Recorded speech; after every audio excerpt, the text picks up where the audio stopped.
What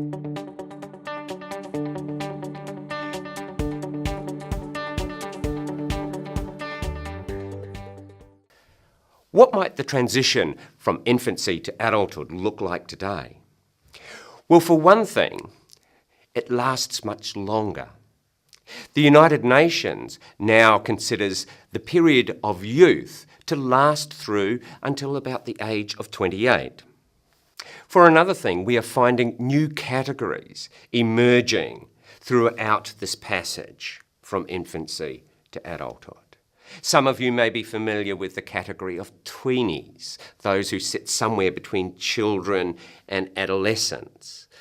This is largely a marketing category. More interesting is the idea of post-adolescence that a large number of youth researchers are now talking about it.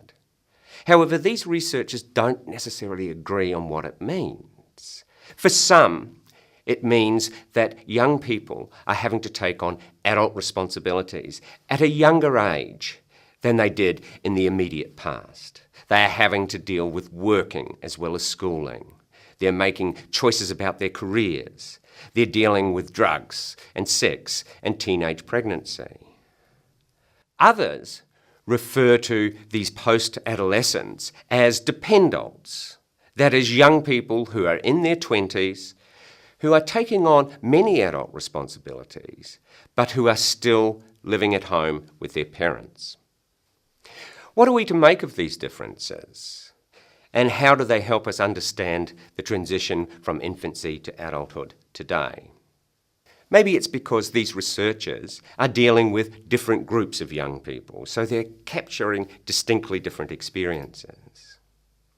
Or maybe it's something a little bit more complex.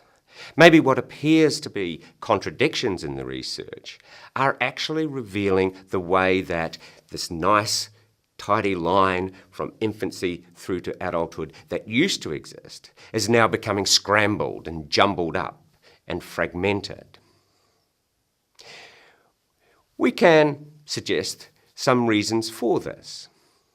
First of all, there are changes in the labour market.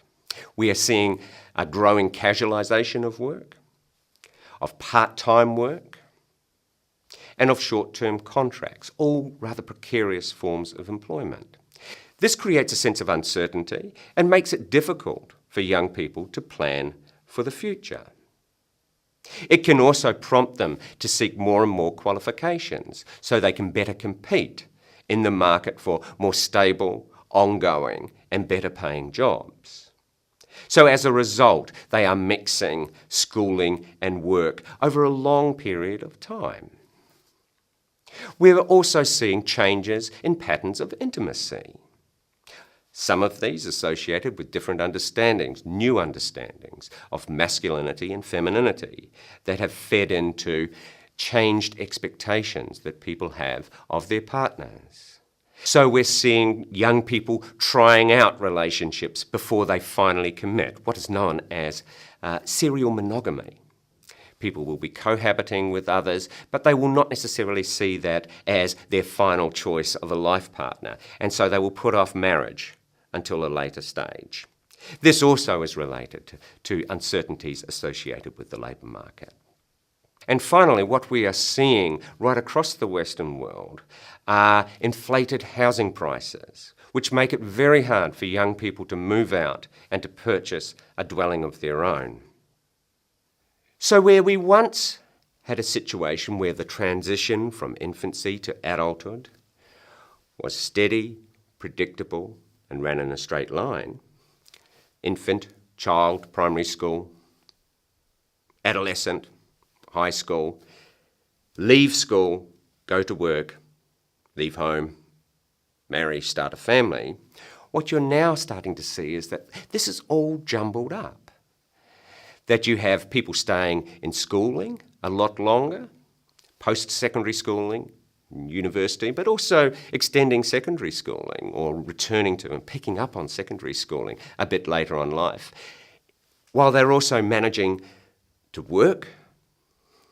They may be starting a relationship, perhaps even have children, yet they're still living with their parents.